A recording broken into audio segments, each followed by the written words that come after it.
Oh, hi. Welcome to This Is What 65 Looks Like. Am I dressed? No, I'm still in my pajamas. Why? Because I can. Today I'm 65. I'm going to tell you how 65 feels because it didn't feel very comfortable this morning when I got out of bed and my right leg was completely numb. I'm going to try not to let that affect me most of the day. I don't know what I did. I have no idea what I did. Other than I am assuming, and it's probably not right to assume, at this point on, there's going to be an ache, a pain, a something that I can't explain.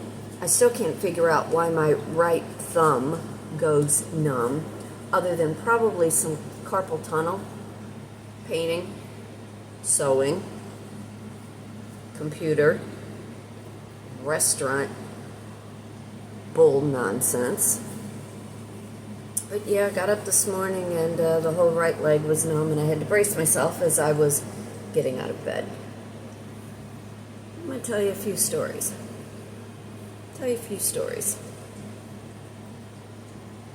July 17th, 1961. I think I was born at 11:15 in the morning. My dad wanted a boy, my mom wanted a girl. Lo and behold, I'm a girl. I've told you how I got my name, right?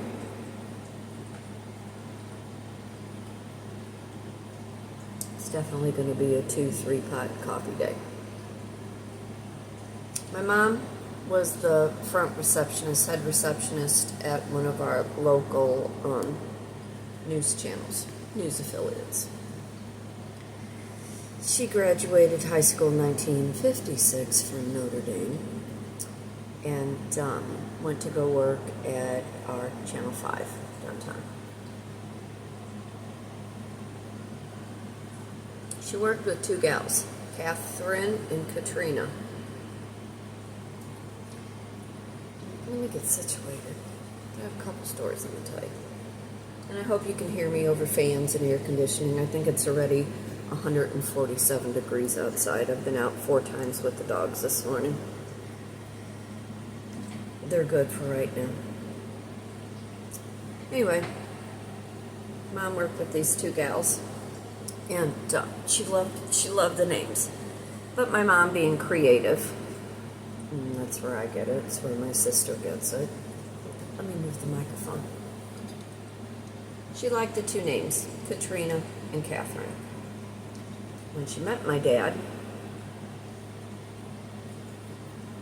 I guess she met him right after high school. Anyway, they got married in 58. I came along 61. My dad wanted to name me Guy Richard. Guy Richard, he liked short syllable names. Now I gotta pull myself together because I don't want to be hanging out. He liked short syllable names. Guy Richard, if I would have been a boy. My mom was like, no, we're going to name her Kitryn Marie. My sister got the normal name, Elizabeth Ann. Trust me, I love my name. There are not too many other Kitryns. I've only come in contact with one other one. There are plenty of Kits out there. Anyway, Mom says, no, we're going to name her Kitryn Marie. Dad says, no, we're going to name her Guy Richard. Him, Guy Richard. Again, born, I'm a girl. My dad says, fine, we will name her Kitryn Marie, but we will call her Kit for short. And as she needs help growing up, we will just tell her, do-it-yourself Kit. Because that was my dad's very weird sense of humor. The even stranger thing to that is I have lived by that my whole life. Do it yourself. Now, of course, that comes from being the oldest and that theory behind being the eldest child. You know, they put all the eggs in their basket with you, being the oldest. You have big standards and shoes to fill. shoes you don't even know what size you're going to wear, but they're expecting you to do big and better things because you're the first one. And then when the other ones all come along, depending on, age between, time between, and boy and girl, and so on and so forth. A lot of expectations when you're the oldest. A lot of things are put in that basket with you being the firstborn. First grandchild on both sides. That was exciting for them. Like I said, I think I was born at 11:15 in the morning. From what I was told years ago, Mom went to the hospital around 2 o'clock in the morning. Was born at the old St. John's, which is no longer there. We lived in Florissant at that time. They lived in Florissant. And then I was born and came home to a brand new house with a swimming pool in the backyard. Of course, being itty-bitty, that meant nothing to me till later on when my dad decided he was going to throw me in the pool because I needed to learn how to swim. But the day that I was born, my dad cried. Not happy tears, not because he was a first-time parent, but because he said I was the ugliest baby he had ever seen in his entire life, and my head was pointy. My mom said, she'll outgrow it. Her head will shape the way it needs to. My dad told me that story my whole life. I don't know, as an oldest child, do you really hope you fulfill all those dreams and wishes and standards that your parents put upon you? I look at my own children in their birth order and the dynamic in which they are created. Oh, and their characters, all right.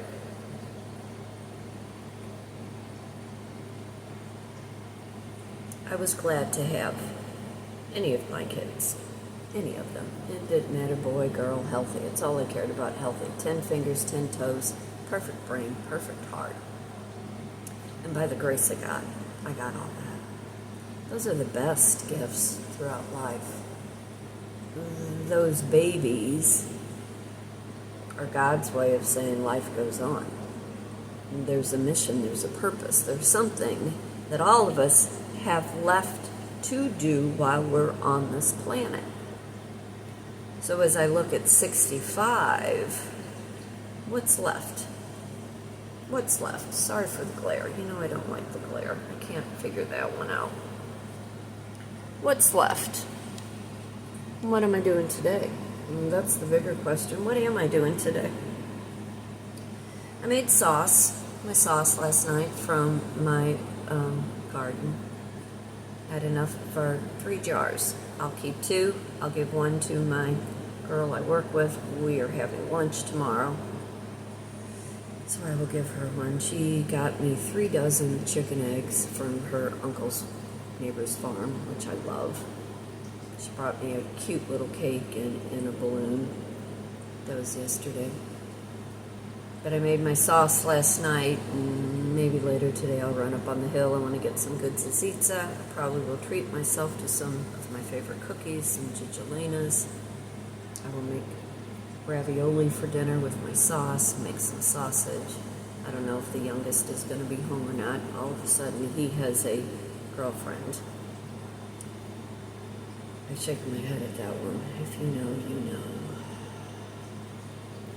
The oldest bought a house.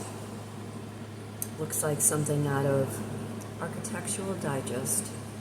I never saw a house so more suited for one human being. And I'm so happy and so proud. So happy and so proud. And he moves in at the end of July. Last night we were walking through and I was just like, wow. Wow, the landscaping is something right out of a magazine. And I loved, my heart did this fancy thing when he said, Mom, I'm going to need your help, helping me, show me how to do all this. My pleasure, son, my pleasure, if that's the least I can do. I mean, everything about this house is just, he's got a breezeway that is full of light that he can paint. He's also an artist. He's got a 3-tier deck in the back of his yard with rocks and pebbles and ferns and rose bushes and blue spruces, and I mean, it looks like a wonderland of forest. It's just perfect for him. Perfect. And then I come home, and I'm not playing the victim, so get that out of your head.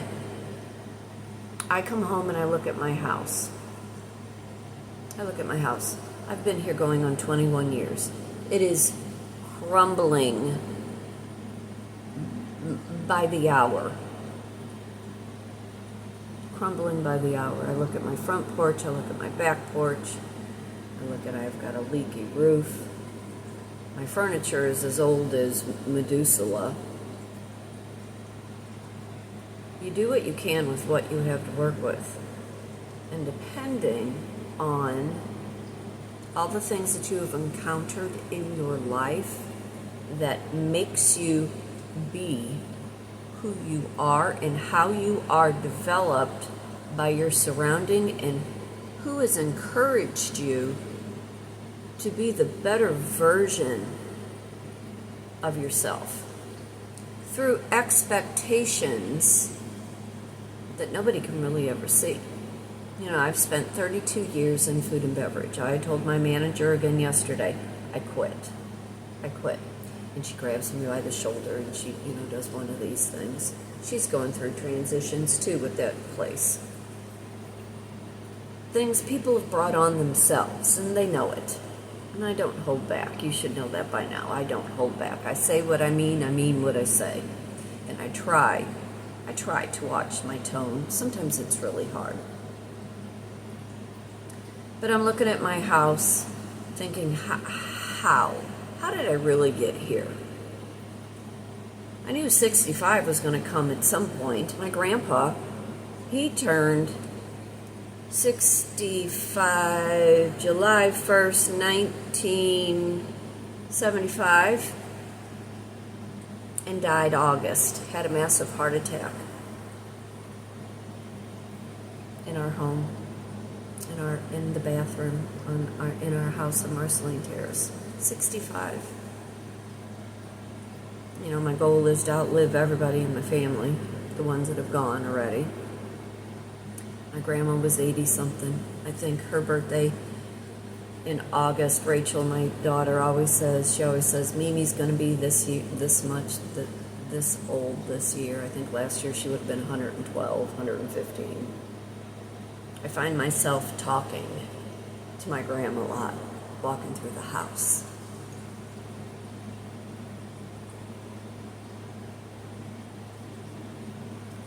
It's hard not to get emotional with a birthday. Not because you're sad.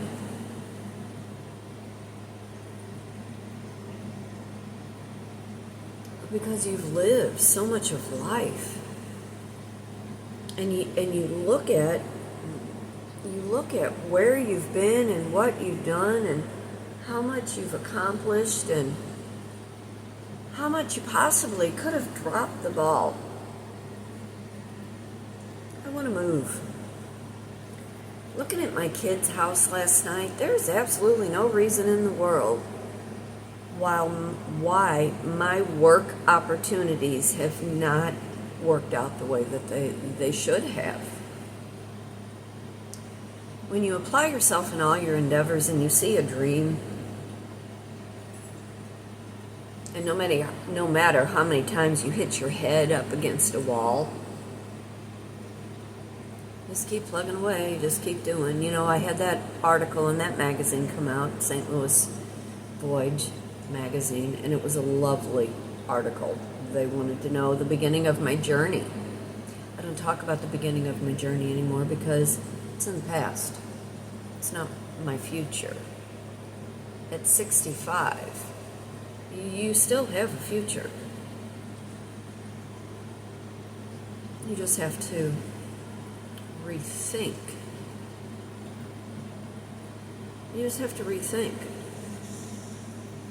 What have you done? Where have you gone?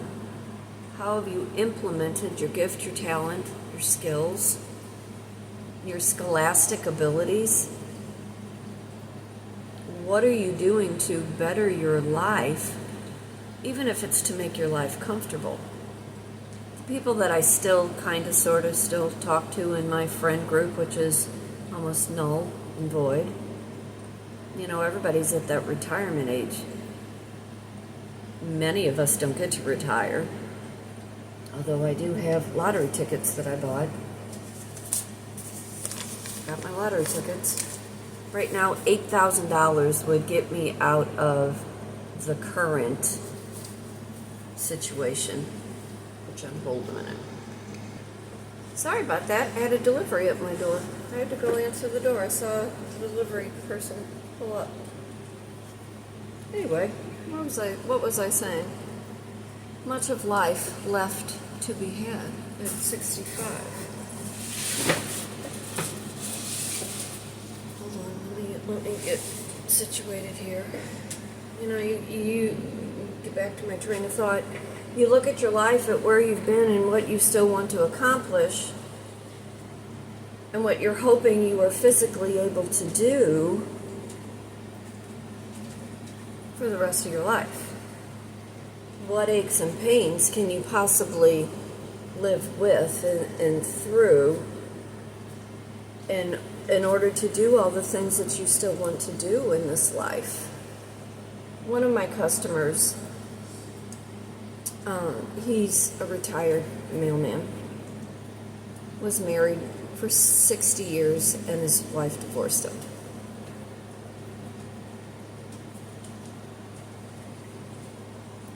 Vietnam vet. Let me tell you a story about him. Nice guy. Nice older guy. Maybe he's 15 years older than me. I have a few regulars that come in just here and there. When I say regular, they pop in once a week, twice a week, if that. They're older.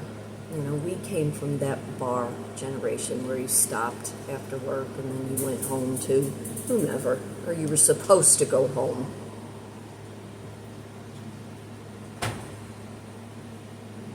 Anyway, my point being, he retired a few years back, and he has terrible sciatic and hip pains, and he's alone. He's got older kids.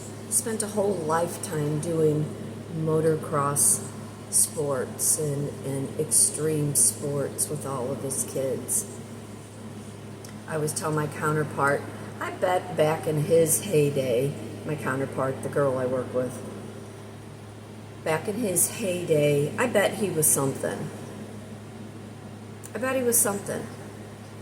I'm not a big sports person at all. I was a pom-pom girl in high school way back when. And sports was not my thing. In fact, we were even told girls don't play sports. Anyway, my customer, he's gained weight like most older individuals do because they let themselves go. I know depression has set in. Why would it not when you have been with somebody 60 years and they leave you? I let him talk a little bit about when he was, in the Vietnam War, because I know with vets, oftentimes, they don't like to talk about all their experiences. Sorry, crazy here. But the little bits that they do talk about, all you youngins, listen,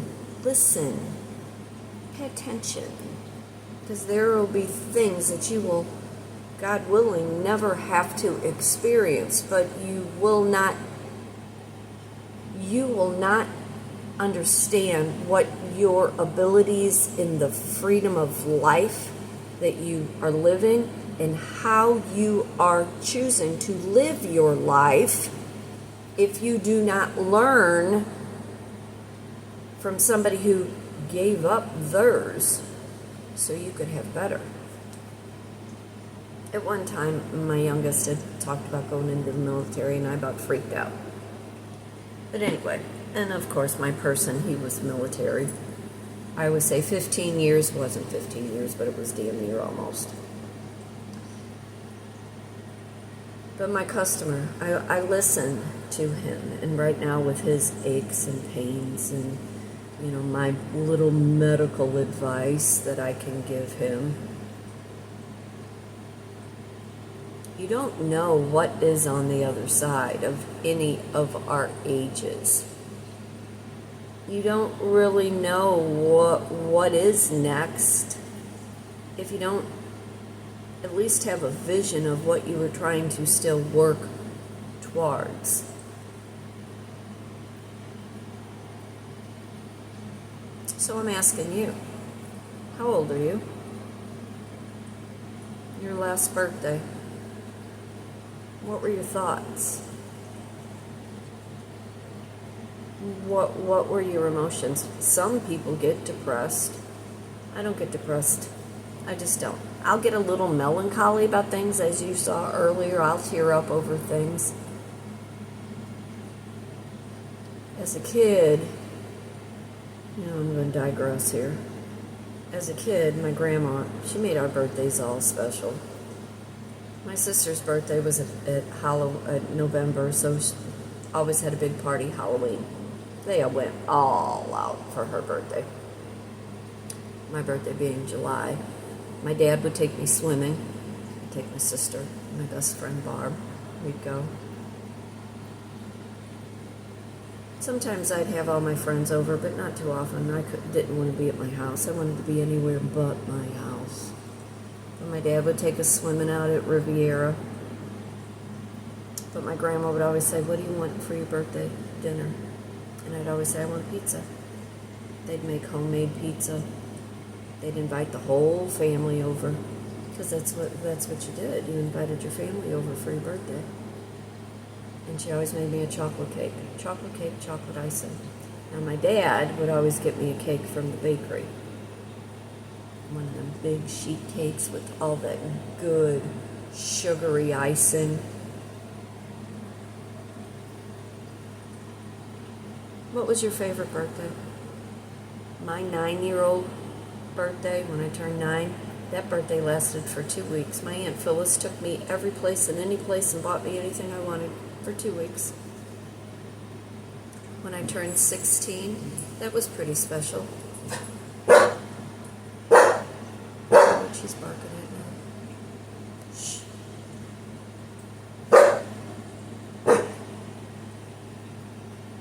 Hang on.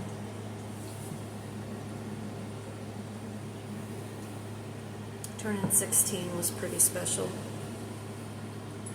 Turning 20, my dad threw me a party like you would not believe. Why at 20? I don't know.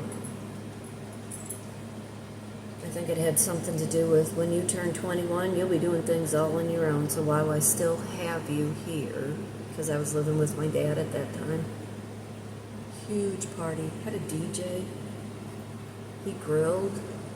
I must have had 40, 50 people over at our house on Bates in the backyard. He bought me pink carpeting to go into my bedroom. Bought me a huge pink mum bush that lasted forever, and a cake. But what is it about birthdays, and what is it about people that get angry when they're turning an age? Most people don't get to live to be however old you are. Some people don't get that privilege of growing old.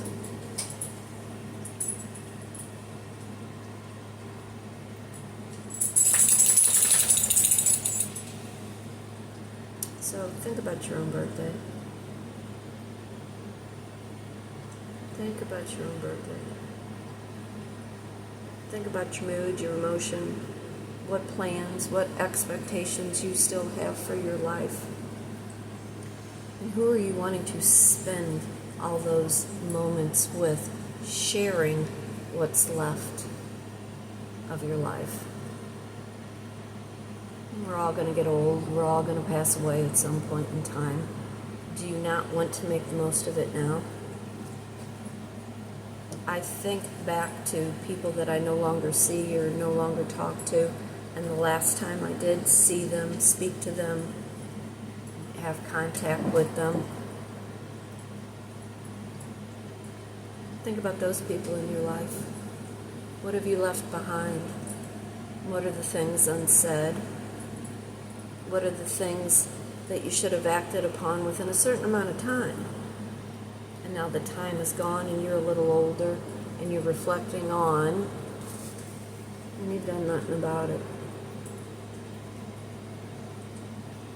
65. That's what today is, 65.